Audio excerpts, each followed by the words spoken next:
Assalamualaikum warahmatullahi wabarakatuh. Alhamdulillahilladzi arsala rasulahu bil huda wa dinil haq liyudhhirahu 'ala dini kullihi wa kafa billahi syahida. Asyhadu an la ilaha illallah wahdahu la syarikalah wa asyhadu anna Muhammadan 'abduhu wa rasuluhu alladzi la nabiyya wa la rasula ba'da. Amma ba'du. Allahumma la sahla illa ma ja'altahu sahla wa anta taj'alul hazna idza syi'ta sahla. Subhanaka la ilma lana illa ma 'allamtana innaka antal alimul hakim. Segala puji bagi Allah yang sudah memberikan banyak nikmat buat kita semua, dan alhamdulillah kita masih diberikan kesempatan oleh Allah untuk bisa menikmati ibadah di bulan yang mulia.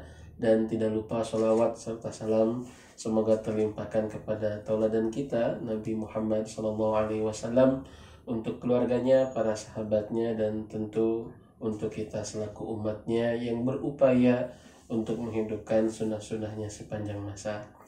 Sahabat umat yang dimuliakan oleh Allah, alhamdulillah di kesempatan ini saya bisa menemani kembali Anda di waktu sahur Anda. Saya Hasan Faruqi, penggiat kajian keluarga, insya Allah akan bersama-sama dengan Anda pada waktu kesempatan kali ini, dan akan mengambil sebuah tema yang berjudul dengan Al-Quran berbicara tentang keluarga.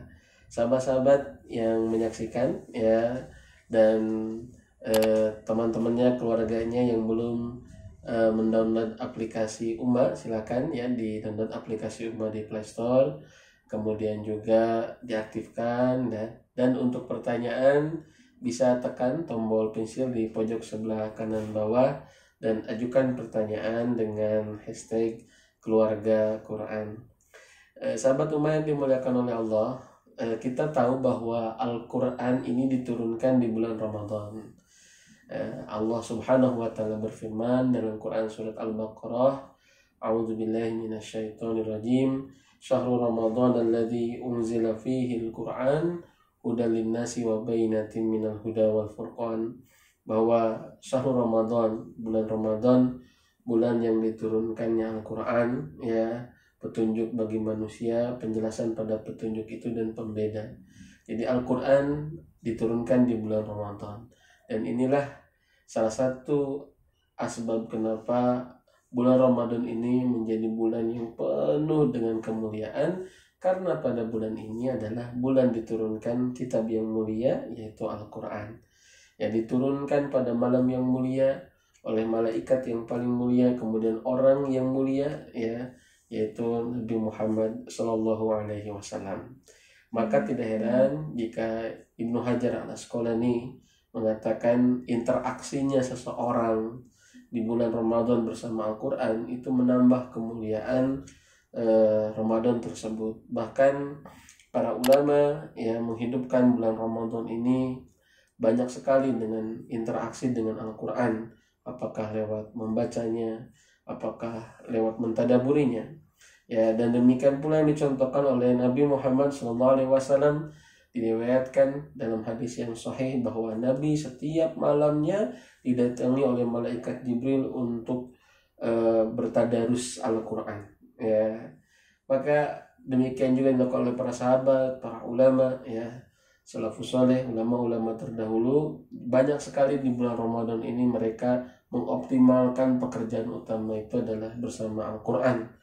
Ya, kita banyak mendengar dalam beberapa riwayat bagaimana Imam Syafi'i menghatamkan satu hari dua kali hatam selama bulan Ramadan. Bagaimana kita mendengar juga Imam Atta seperti demikian pula. Bagaimana kita mendengar Imam Malik, ya, yang meninggalkan majelis hadisnya untuk lebih fokus dengan Al-Quran, ya, dan luar biasa. Ya, ini menunjukkan keutamaan Al-Quran di bulan Ramadan. Bukan berarti amal-amal yang lain tidak baik, tetapi diprioritaskan, ya, al-aham gitu ya. Yang paling utama, yang paling penting di bulan Ramadan ini adalah aktivitas kita bersama Al-Quran, karena Al-Quran diturunkan di bulan Ramadan. Sahabat umat yang dimuliakan oleh Allah, kali ini saya akan membahas tentang Al-Quran berbicara tentang keluarga. Ya, karena ayat-ayat dalam Al-Quran, bahkan surat-surat dalam Al-Quran banyak sekali berbicara tentang keluarga. Jadi jika ya ada yang mengatakan, ya, para ahli yang mengatakan bahwa keluarga ini adalah pilar utama dalam sebuah peradaban, begitu ya, bahwa sebagaimana yang disampaikan oleh Ismail Razi Faruqi, ya, seorang cendekiawan dan juga ilmuwan, beliau menyampaikan bahwa keluarga ini adalah pilar utama dalam sebuah peradaban. Al-Quran sudah memberikan perhatian yang sangat besar dalam urusan keluarga, ya, begitu. Sangat memiliki perhatian yang sangat besar dalam urusan keluarga. Ya, apakah tentang kisahnya, apakah tentang suratnya, kalau tentang ayatnya nanti saya akan sampaikan di akhir bagaimana Al-Quran lebih banyak berbicara tentang masalah keluarga. Sebelum kita masuk ke pembahasan itu lebih dalam, saya akan menyampaikan tentang sejauh mana Al-Quran memiliki peran bagi keluarga, ya, gitu. Apa sih pentingnya Al-Quran untuk keluarga kita?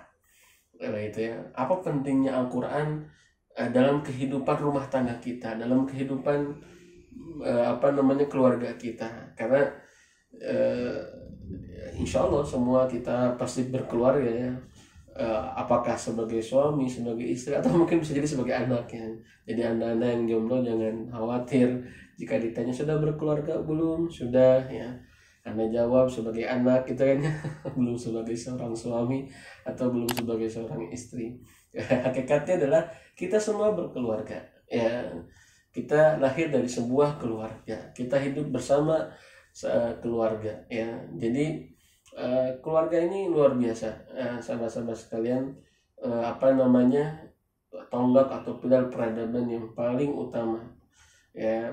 Maka apa peran Al-Quran dalam kehidupan berkeluarga kita? Yang pertama adalah tentang masalah keberkahan. Jadi Al-Quran itu memiliki peran utama untuk memberkahkan kehidupan keluarga kita.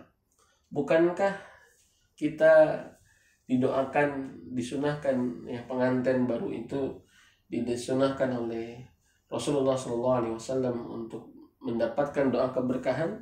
Ya, barakallahu laka wa baraka alaika wa jama'a bainakuma fi khairin, ya, didoakan keberkahan, ya. Jadi keberkahan ini misi utama dalam sebuah keluarga, ya. Kenapa? Sebab jika sudah berkah, ya, dapat kebaikan tidak akan terlalaikan, ya. Kemudian juga dapat kesulitan tetap disabarkan. Nah, itu berkah, ya.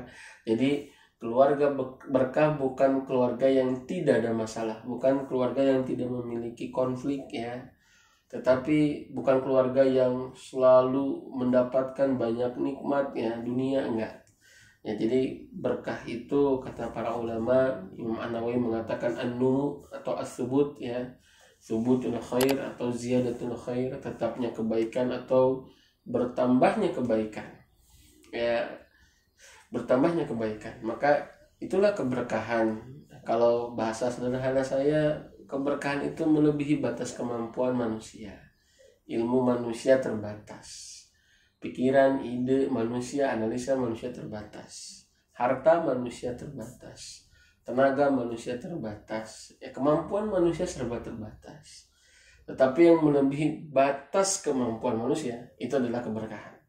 Contoh, ya, seseorang hidup, dia usianya 50 tahun, dia hidup usianya 40 tahun, sudah Allah panggil, ya, sudah dicabut nyawanya, diambil ruhnya, kemudian dia wafat, dia meninggal, tetapi walaupun usia jasadnya 40 tahun, tetapi usia amalnya melebihi daripada usia jasadnya.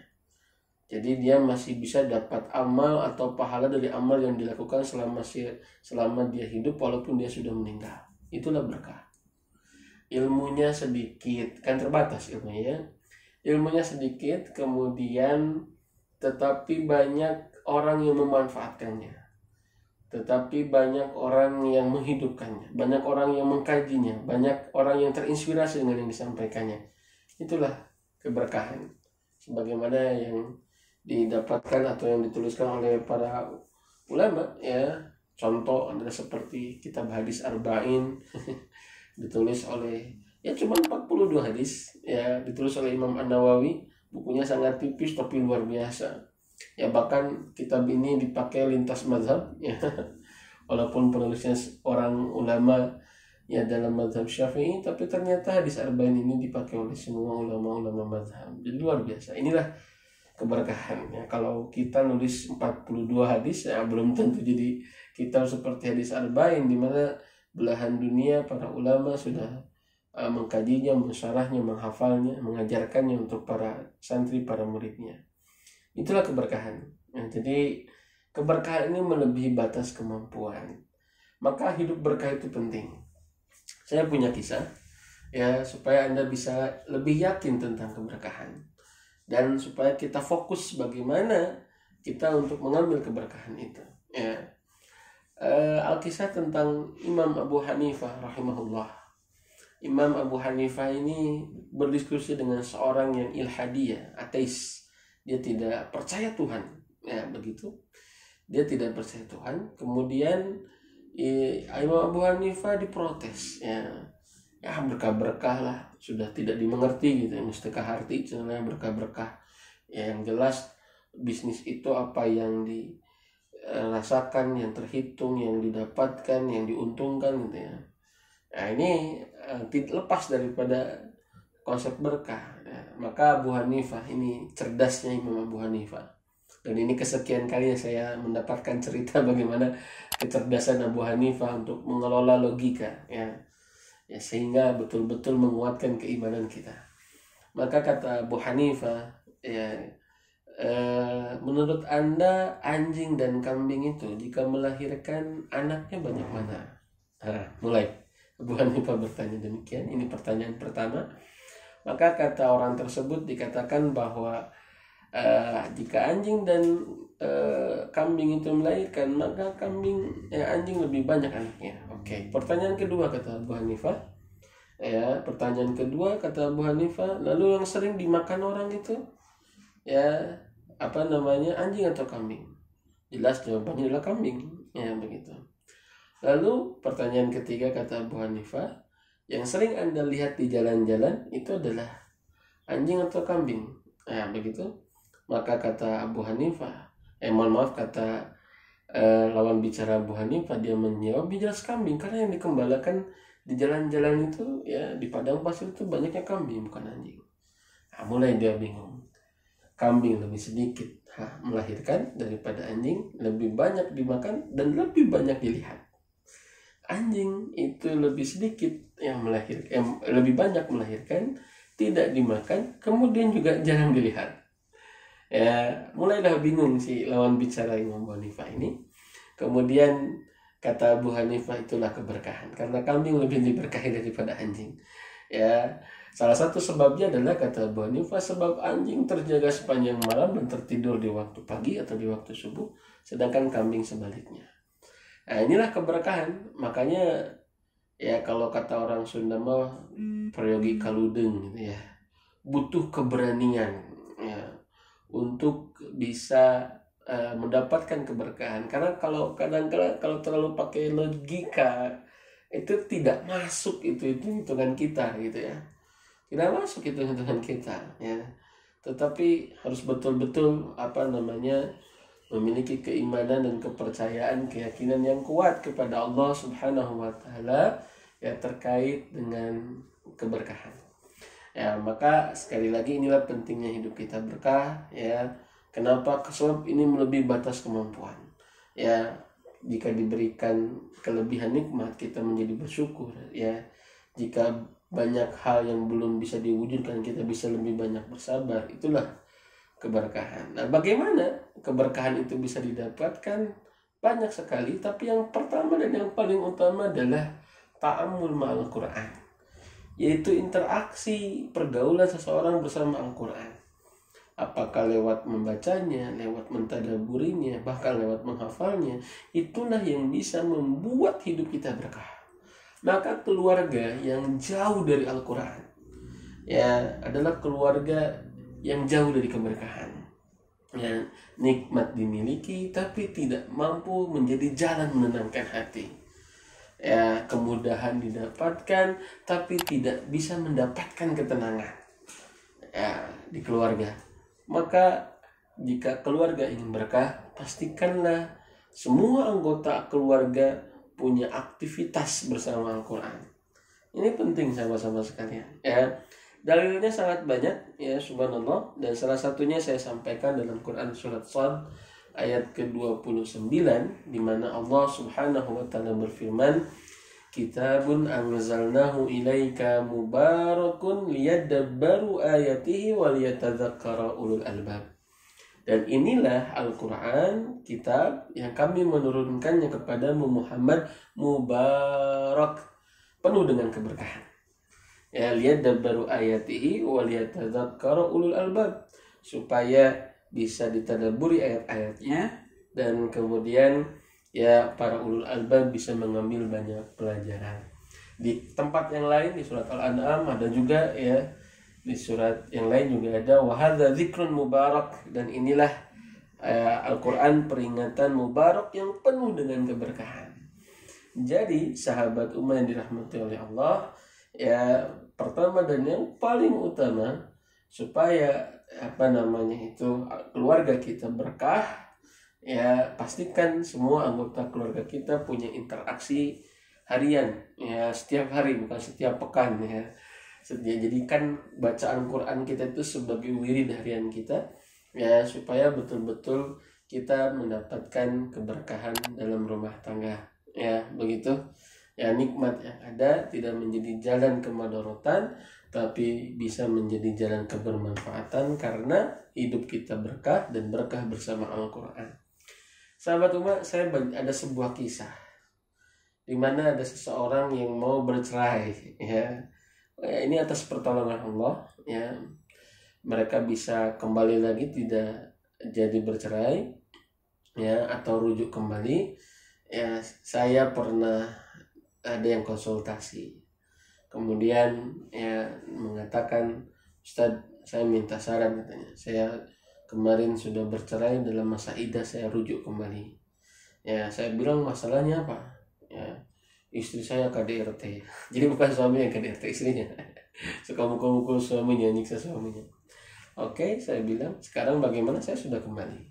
Saya tanya waktu ini, pertanyaan saya sederhana. Jauh sebelum berbicara tentang masalah bahasa cinta, tentang masalah komunikasi, tentang masalah berbagai macam teknis ya hubungan makhluk gitu ya, saya tanya, "Apakah istri Anda bisa baca Quran?" Saya bilang.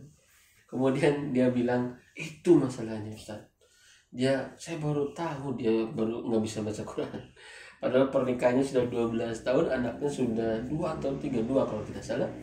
Ya, sudah 12 tahun pernikahan baru tahu istrinya baca Quran, belum bisa baca Quran." Saya bilang, "Lah, kenapa Anda sebagai seorang suami, Anda tidak tahu tentang kondisi istri Anda tidak bisa baca Quran?" Dia bilang, "Ustadz, saya baru 3-4 bulan hijrah. Ya, saya baru sholat kembali, saya baru ya belajar baca Quran kembali. Saya tidak tahu tentang kondisi istri saya. Ya, apakah dia bisa baca Quran atau tidak, sebab saya pun baru hijrah," kata dia. Ya, alhamdulillah dengan izin Allah. Kemudian saya bilang, "Baik ya, saran saya, karena Anda tadi minta saran, ya saran saya adalah bahwa jangan dulu Anda berpikir kemana-mana, prioritaskan dulu bahwa bagaimana istri Anda bisa membaca kalamullah, bisa membaca Al-Quran ya." Subhanallah teman-teman yang dirahmati oleh Allah ya. 1 tahun setelah itu ya kita ketemu lagi. Kemudian saya bertanya kembali, "Bagaimana kondisi istrinya?" Ya, apa dia jawab? "Alhamdulillah Ustaz.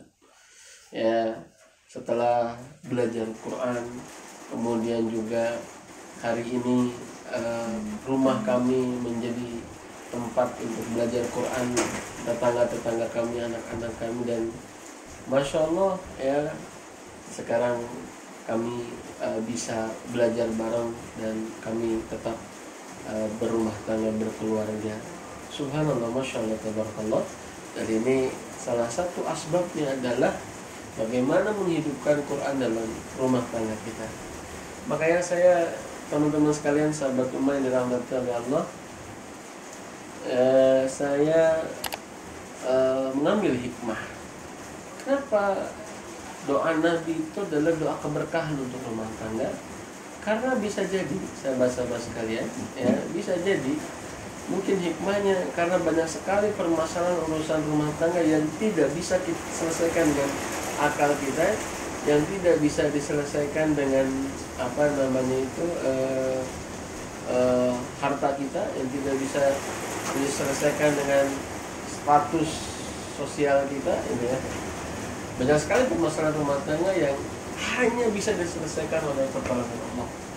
Nah, supaya ditolong oleh Allah, maka berkahkanlah hidup kita bersama Al-Quran. Ya, itu petanya ya. Wallahu a'lam bishawab. Itu yang pertama, sahabat-sahabat sekalian. Ya, jadi Al-Quran ini punya peran yang sangat besar dalam rumah tangga kita, yaitu untuk mendatangkan keberkahan. Yang kedua, ya, Al-Quran itu punya peran untuk menghindarkan keluarga kita dari gangguan setan atau lingkaran setan. Dalilnya adalah Quran surat Az-Zukhruf ayat ke-36, di mana Allah berfirman, "Wa man ya'shu an dzikrir rahmani nuqayyid lahu syaitanan fahuwa lahu qarin." Barang siapa yang hidup ya jauh daripada zikrul rahman, jauh dari Al-Quran, apa kata Allah? Allah firmankan, nuqayyid lahu syaitan, kami biarkan setan menguasai dia, fahuwa lahu qarin, bahkan setan bisa menjadi teman setianya. Setan bisa menjadi teman setianya, sahabat-sahabat sekalian. Ya, naudzubillah min dzalik, kita berlindung. Kalau sudah ditemani setan, tidak mungkin setan mengajak kepada surga. Ya, pasti mengajak kepada amalan-amalan yang menyebabkan seseorang masuk neraka. Naudzubillah min dzalik. Ya, sedangkan di satu sisi, di sisi yang lain, di sisi yang lain, setan menjadikan keluarga ini objek jadi kalau setan itu bisa menghancurkan keluarga, ini nilainya besar, ya, dapat reward dari iblis bahkan, ya, karena dalam sebuah hadis riwayat Imam Muslim, di mana iblis itu singgasananya di atas air, dijelaskan setiap setan itu, jadi setan itu punya divisinya masing-masing, ya. Ada divisi khusus menggoda perempuan, divisi khusus menggoda anak, divisi khusus menggoda sholat, ya, dan ada divisi khusus menggoda rumah tangga. Semua laporan bahwa LPJ, ya, bahwa laporan pertanggungjawaban kepada iblis bilang ya biasa-biasa saja ketika setiap setan bilang sonatu kada wa kada, sonatu kada wa kada, aku sudah membuat orang berzina, aku sudah membuat orang lalai sholat, aku sudah membuat orang maksiat itu dan ini. Ya, kata iblis biasa-biasa saja, tapi datanglah setan yang kemudian melaporkan, ya, kata setan tersebut, faraqtu bainahu wa baina imra'atihi, aku sudah menceraikan, ya, seorang suami dengan istrinya, ya, seorang suami dengan istrinya. Apa kata iblis? Ni'ma anta, sebaik-baik setan adalah kamu. Bahkan dalam riwayat lain diberikan diberikan mahkota, ya, yaitu si setan ini sebab menjadi setan yang terbaik versi iblis. Ya, jadi setan yang terbaik versi iblis itu adalah setan yang menggoda rumah tangga. Sebab kalau rumah tangga ini hancur, dua keluarga besar sudah bisa memutuskan silaturahim, kemudian anak sering kali jadi korban, ya, kemudian berdampak kepada kondisi masyarakat dan lain sebagainya. Wah, besar dampaknya sahabat-sahabat sekalian. Maka sahabat umat, ya, versi iblis, setan yang terbaik adalah setan yang menghancurkan keluarga. Maka untuk menangkal dari godaan setan itu adalah, maka hidupkanlah Al-Quran, zikrul rahman, peringatan ar-Rahman. Ya, tidak heran jika Rasulullah SAW dan riwayat Muslim mengatakan, inna syaitana tanfiru minal baitil ladzi tuqra'u fihi suratul Baqarah. Setan itu lari dari rumah yang dibacakan surat Al-Baqarah, ya, dibacakan, ya, ingat, bukan ditempel, apalagi cuma ayat kursi, ya. Dibacakan, bukan ditempel, gitu ya. Ya, jadi dibacakan surat Al-Baqarah. Setan itu lari, ya, sahabat-sahabat sekalian. Ya, sekaligus itu meruqyah rumah kita dengan bacaan Quran kita. Maka ini penting sekali bahwa Al-Quran itu untuk menangkal godaan-godaan setan. Dalam rumah tangga kita, setan selalu bermain. Bagaimana kehidupan rumah tangga itu bisa hancur, lebur, ya terkubur habis iman. Maka cara menangkalnya bukan seberapa banyak materi yang bisa didapatkan, ya karena tidak bisa tergantikan, ya begitu, ya, dan seberapa banyak atau mewah harta dunia, enggak. Nah, tetapi bagaimana kita bisa senantiasa bisa menangkal setan itu adalah dengan bacaan Al-Quran kita. Saya punya kisah. Ini kisahnya nyata sama umat sekalian ya. Saya mendapatkannya langsung karena dilaporkan oleh pelakunya. Dulu dia seorang ahli syirik ya, karena selalu bertapa begitu ya, dan meminta-minta bantuan kepada jin, ya, kepada setan. Ya, kemudian dia cerita setiap pulang istrinya selalu baca Al-Quran. Dan setiap pulang pula ketika suaminya itu, ya dia ya, ya sekarang alhamdulillah jadi di kayak masjid dan masjidnya makmur lah ya. Saya punya kajian rutin ya di masjid beliau, kemudian dia kisahkan tentang kisah ini. Ya Ustadz, dulu saya ya sering datang ke dukun, sering bertapa ya, meminta bantuan kepada jin dan setan. Kemudian dia bilang, sahabat umat sekalian, setiap pulang istrinya lagi baca Quran, dia marahi. Nah, lagi di kamar, tapi istrinya tidak marah, sabar ya. Kemudian juga dia marah ya, sahabat-sahabat sekalian. Dan akhirnya dia di kamar, istrinya baca Quran lagi, marah lagi. Tetapi kesabaran istrinya lah yang selalu membaca Quran di rumah membuat ya setannya mungkin tidak kuat ya ada di rumah tersebut, dan Masya Allah tabarakallah itu bisa menjadi asbab hidayah buat suaminya. Masya Allah, sahabat-sahabat sekalian ya, ini maka Al-Quran itu menjadi salah satu penangkal supaya keluarga kita tidak banyak digoda oleh setan. Baik sahabat umat yang dirahmati oleh Allah ya, sebelum kita melanjutkan kepada materi-materi selanjutnya, insya Allah ya kita akan masuk kepada sesi pertanyaan ya. Bismillah ya, kita coba lihat ya, ada beberapa yang masuk dari sahabat umat sekalian, dari seorang hamba ya. Seorang hamba, bagaimana jika istri tidak sabar saat suami tidak bisa memenuhi kebutuhan hidupnya dan keluarga, bahkan minta pisah. Istri tidak sabar saat suami tidak memenuhi kebutuhan hidupnya dan keluarga, bahkan meminta pisah. Nah, yang meminta pisah ini istrinya mungkin ya. Jadi itu hak seorang istri ya, jika suaminya tidak memberikan nafkah ya, hak seorang istri boleh ya meminta untuk pisah. Tetapi ala kulli hal ya, istri juga diberikan pilihan untuk bisa bersabar begitu ya, diberikan pilihan untuk bisa bersabar. Terlebih lagi misalkan suaminya memperlihatkan kesungguhan dalam mencari nafkah. Jika istrinya tidak bersabar, kemudian dia meminta pisah, itu hak dia, silakan. Kita tidak bisa memaksa, dan kita berarti kita tahu kan tentang kualitas istri kita, dan itu adalah haknya ya.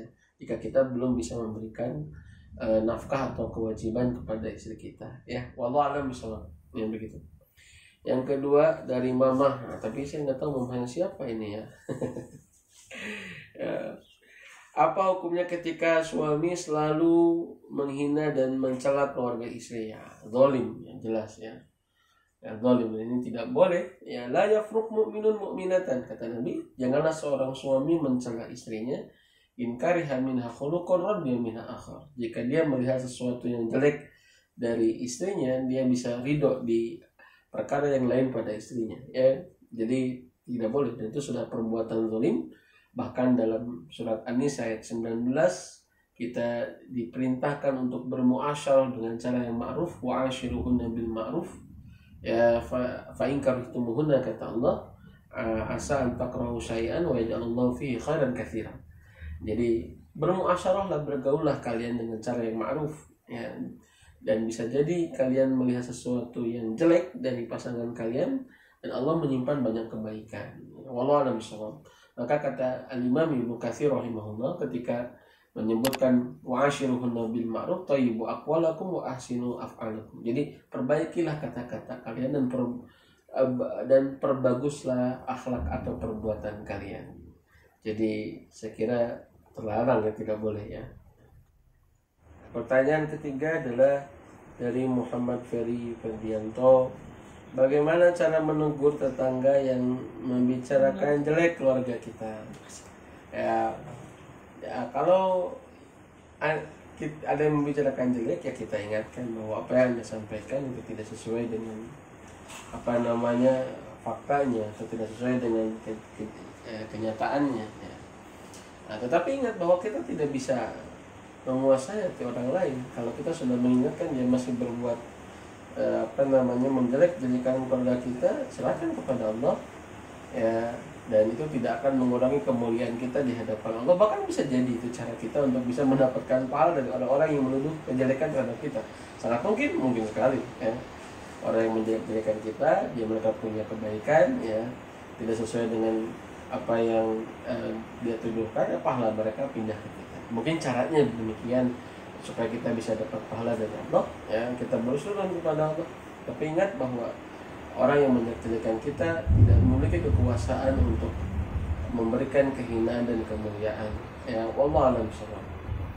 Yang keempat ini Imah Azhari ya, bagaimana saya mau bertanya bagaimana jika seorang istri yang sibuk selalu bekerja dan tetap meluangkan waktu untuk keluarga itu salah apabila meminta liburan terhadap suaminya, dan malah si suami lebih mementingkan waktu liburannya untuk kawan-kawannya. Nah, ini dimusyawarahkan ya, masyawirhum fil amr, dimusyawarahkan ya. Jika Anda sebagai seorang istri kerja dengan izin suami untuk membantu suami menafkahi keluarga, begitu ya, maka seorang suami seharusnya memberikan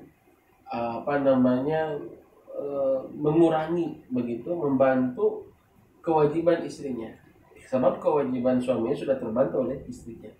Maka dimusyawarahkan. Ini banyak sekali suami-suami yang kadang-kala ya, saya bahasanya kadang-kala mendolimi istri ya, begitu. Sudah mau disuruh kerja, sudah mengurus anak, gak ada waktu libur, gitu ya. Malah suami yang lebih sering liburan. Nah, ini ya, begitu. Jadi siapa bilang yang suka jalan-jalan teh ibu-ibu saja ya, begitu. Berarti para suami juga gak sedikit ya, begitu. Wallahu a'lam bishawab. Dimusyawarahkan ya, dan diberikan pengertian tentang bagaimana kita pun memiliki kebutuhan untuk akan hal itu. Yang kelima, yang terakhir, ini dari Kunto Dewo. Assalamualaikum. Waalaikumsalam. Bagaimana harus bersikap ketika seorang istri meninggalkan keluarga dalam waktu yang lama dengan alasan bekerja tambah penghasilan? Ya, dikembalikan kepada suaminya. Ya, apakah suaminya meridhoi dengan cara yang seperti itu atau tidak? Ya, kalau saran saya, ya karena istri juga punya kewajiban yang paling utama adalah untuk berkhidmat kepada suaminya, apalagi sudah menikah. Begitu. Jika itu pun atas ridho suaminya, ya dengan beberapa surut ya, dengan beberapa syarat, para ulama memberikan syarat-syaratnya, ya dan itu saling meridhoi, ya insya Allah tidak menjadi dosa. Jika saling meridhoi, kemudian juga syarat-syaratnya terpenuhi seperti keridhoan suami, kemudian tidak ikhtilat dan banyak hal ya, sahabat-sahabat sekalian, maka insya Allah tidak jadi masalah. Wallahu a'lam bishawab. Ya, itu saja yang bisa saya sampaikan. Mudah-mudahan bermanfaat. Ya, insya Allah kita akan lanjutkan di sesi yang kedua, masih tentang Al-Quran, berbicara tentang keluarga. Barakallahu fikum. Assalamualaikum warahmatullahi wabarakatuh. Kita terlahir untuk mencari jalan yang lurus. Dalam mendapatkan pengetahuan, dalam mencari pengalaman, dan dalam mengemban amanah untuk menjadi manusia yang lebih baik. Namun, dalam perjalanan kita, dunia tidak selalu sejalan dengan keyakinan.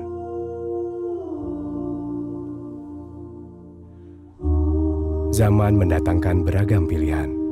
Namun yang baik untuk kita tidak selalu jelas di depan mata.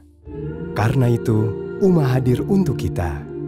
Sebagai penunjuk arah yang insya Allah memberi pencerahan. Dan sebagai sahabat yang insya Allah senantiasa mengingatkan. Dalam perjalanan kita pulang menuju jannah. Ummah, teman ibadahmu.